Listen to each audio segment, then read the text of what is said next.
Hello everyone and welcome back to our channel MPA बडी।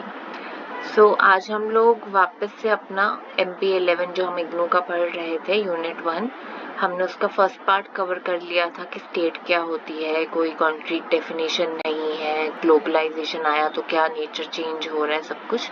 अब हम उसी में आगे चलेंगे एंड चेंजिंग पर्सपेक्टिव्स जो है नेचर ऑफ स्टेट पे, उसके बारे में बात करेंगे। तो जो आइडिया है एक मॉडर्न स्टेट का, जैसे कि हमने बात किया कि वो सॉवरेन होगा, इंटरनली एक्सटर्नली एक सुप्रीम जुरिस्डिक्शन रहेगी टेरिटरी पे, तो ये हमारा है। एंड आगे तीन हमारे इसके पर्सपेक्टिव जो है मेन वो है कि एक होता है हमारा लिबरल पर्सपेक्टिव, एक है मार्क्सिस्ट पर्सपेक्टिव और एक है न्यू लिबरल पर्सपेक्टिव। तो फिर से मैंने यहाँ पे हाईलाइट किया हुआ आप लोगों के लिए सारा इंपॉर्टेंट चीजें, आप यहाँ से पढ़ भी सकते हैं, बाकी हम आगे बात करते हैं। तो लिबरल पर्सपेक्टिव जो है उसमें बेसिकली जो इंडिविजुअल्स हैं वो अपने राइट्स एंड प्रिविलेजेस को सरेंडर कर देते हैं एंड एक स्टेट काइंड का इंस्टीट्यूशन बनाते हैं जो उनका डिफेंस करे, उनको प्रोटेक्ट करे। ठीक है, तो बेसिकली लिबरल पर्सपेक्टिव्स में the individuals have surrendered their privileges and powers in order to create a state-like institution for their defense, i.e. protection of property and promotion of liberty, as well as smooth provision of goods and services। ठीक है, तो liberal thought जो है वो एक rule of law को support करता है कि जो सिटीजन्स हैं उसको बेस्ट तरह से प्रोटेक्ट कर पाए स्टेट आर्बिटरी रूल से, एंड इंडिविजुअल्स जो हैं वो अपना फ्री भी रहें अपने परस्यू करने के लिए, अपने इंटरेस्ट वगैरह को, प्रॉपर्टी एक्यूमुलेट करने के लिए, एंड कोई भी प्रॉब्लम हो तो स्टेट वहाँ पे उनके डिफेंस के लिए खड़ी हो।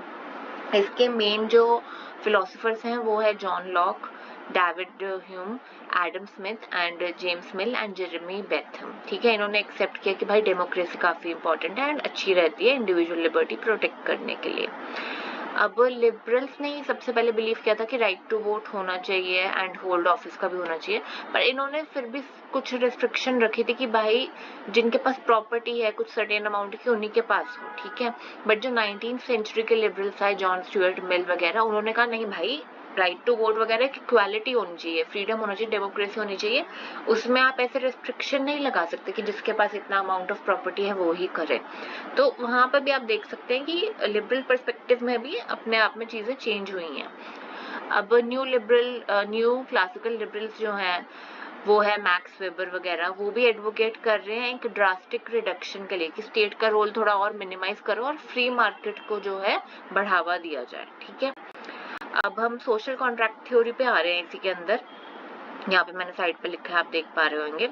तो इसके हमारे मेन तीन फिलोसोफर्स हैं, Thomas Hobbes, John Locke and Jean Jacques Rousseau. ठीक है, तो थॉमस हॉब्स ने सबसे पहले ये सोशल कॉन्ट्रैक्ट थ्योरी प्रपोज करी।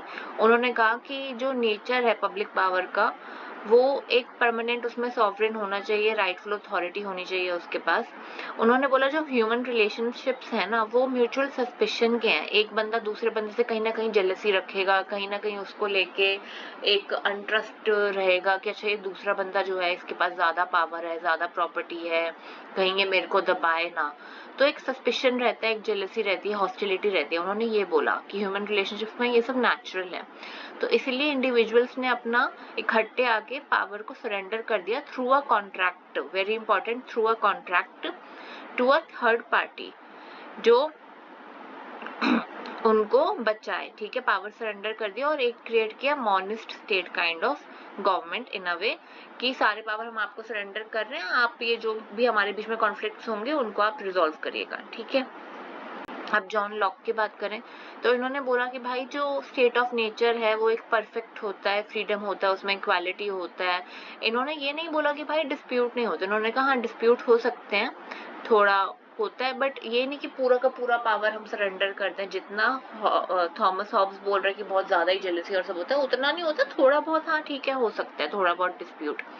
तो इन्होंने बोला कि ठीक है हम भी कॉन्ट्रैक्ट में एंटर करेंगे एंड हम भी अपना पावर वगैरह दे देंगे एक थर्ड पार्टी को जो हम पे रूल करे, बट हम मिनिमल उसमें करेंगे ये चीज। इन्होंने मिनिमल स्टेट एडवोकेट किया कि minimal state with limited government and individual right. ठीक है, इन्होंने ये बोला कि हाँ ठीक है प्रॉपर्टी वगैरह है, हमें भी बचाना है अपना, बट हम पूरे के पूरे राइट्स नहीं देंगे, हम मिनिमल स्टेट को एडवोकेट कर रहे हैं। ओके, उसके बाद आया हमारे रूसो जी।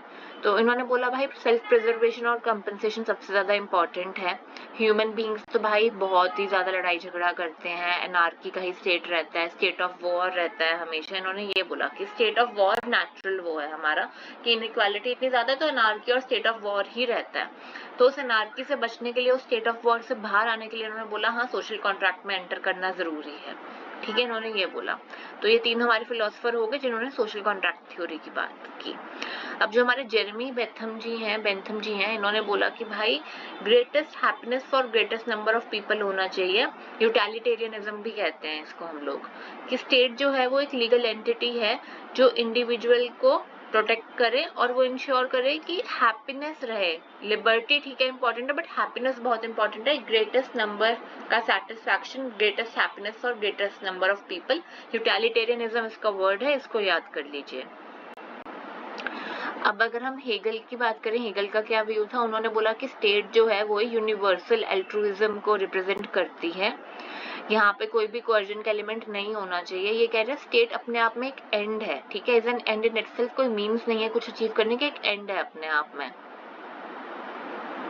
इन्होंने कुछ भी डिस्टिंग्विश नहीं किया कि प्राइवेट एंड पब्लिक स्क्वायर में कुछ भी डिफरेंस होता है। इन्होंने बोला कि भाई ब्यूरोक्रेसी बहुत इंपॉर्टेंट कंपोनेंट है, उसको उसका ड्यू दो।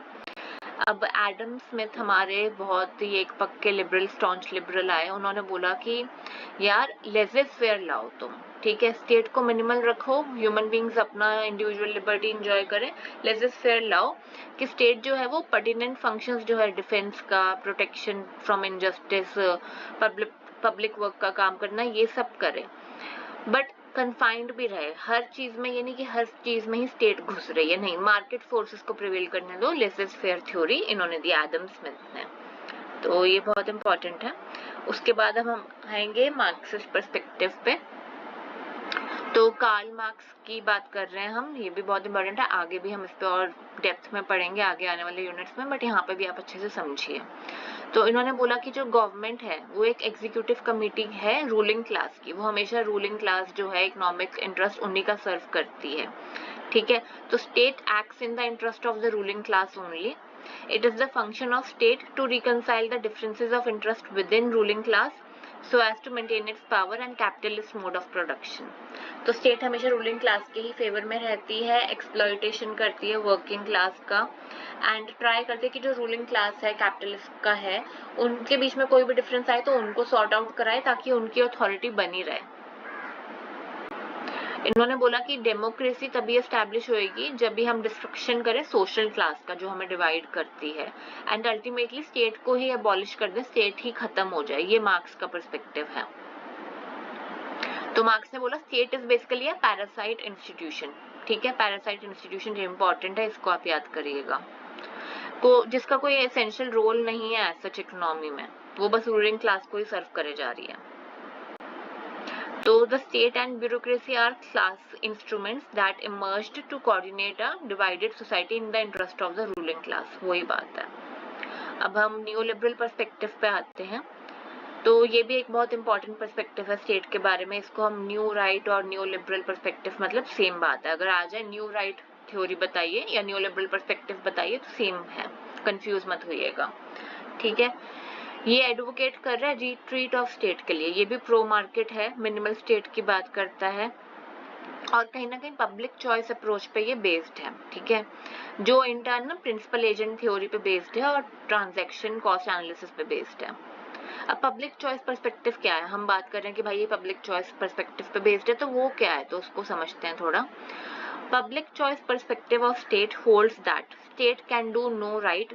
They use the authority of government to distort economic transactions for their benefit. तो पब्लिक चॉइस थ्योरिस्ट कह रहे हैं कि भाई स्टेट कुछ सही नहीं करता, उल्टा वो गवर्नमेंट की अथॉरिटी को यूज करता है और इकोनॉमिक ट्रांजैक्शंस को अपने बेनिफिट के लिए डिस्टॉर्ट करता है, मतलब वैल्यू सही नहीं बताता।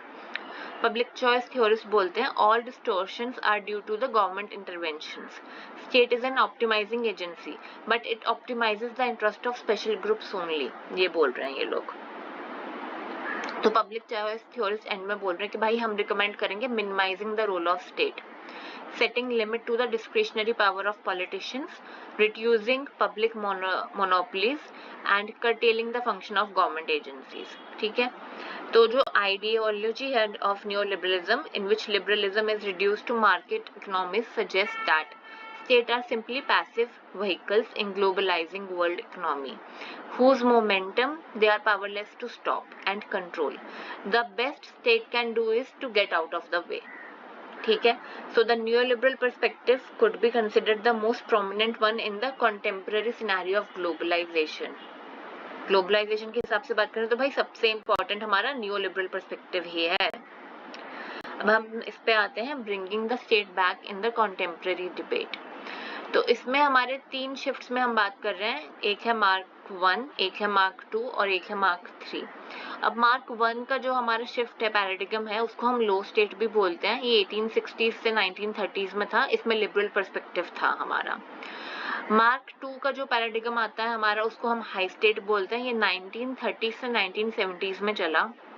State was considered most suitable to perform the core and basic functions in this, leaving out the peripheral ones to the private sector. ठीक है. इकोनॉमिक रिसेशन आया, वर्ल्ड वॉर 2 आ गया, जिससे फिर हम वापस अटेंशन ले आए अपनी स्टेट पे. फिर आया हमारा मार्क 3 पैराडिगम अगेन. इसमें फिर से लो स्टेट पे आ गए हम. न्यू लिबरल पर्सपेक्टिव इसी में है हमारा.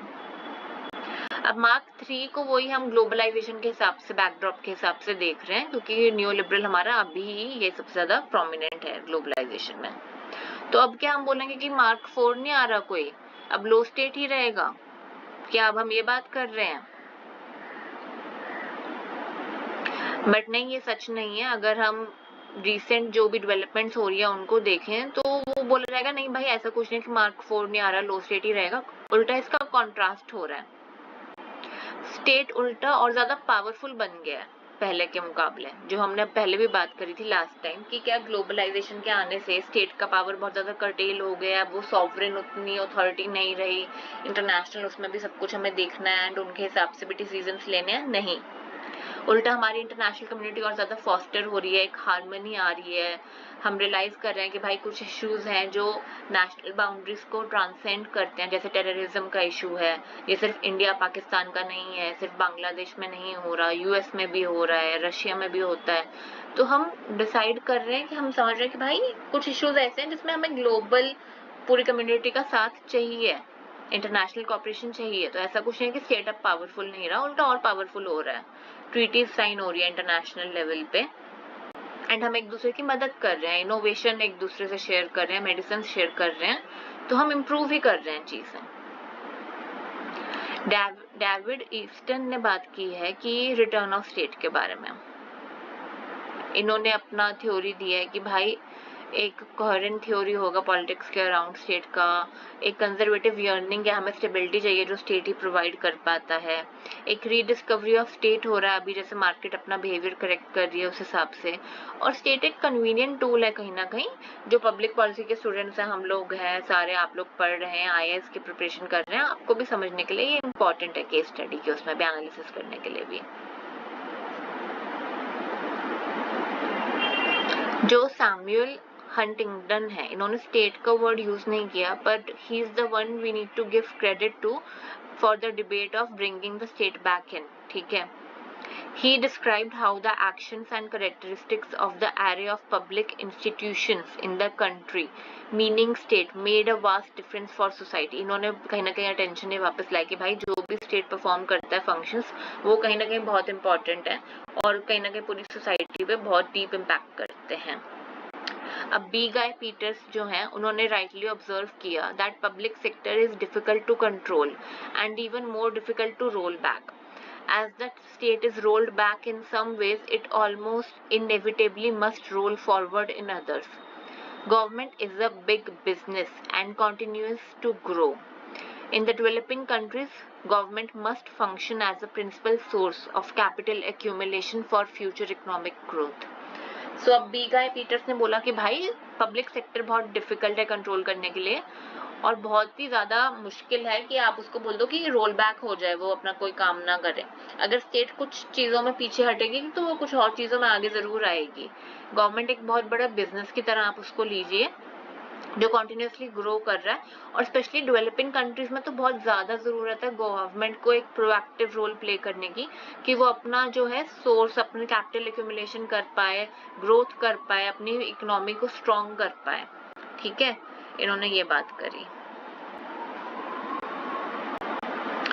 अब स्टेट का क्या रोल है इन कॉन्टेक्स्ट ऑफ ग्लोबलाइजेशन, इस पे हमने पहले भी बात करी है, थोड़ा दोबारा देखते हैं।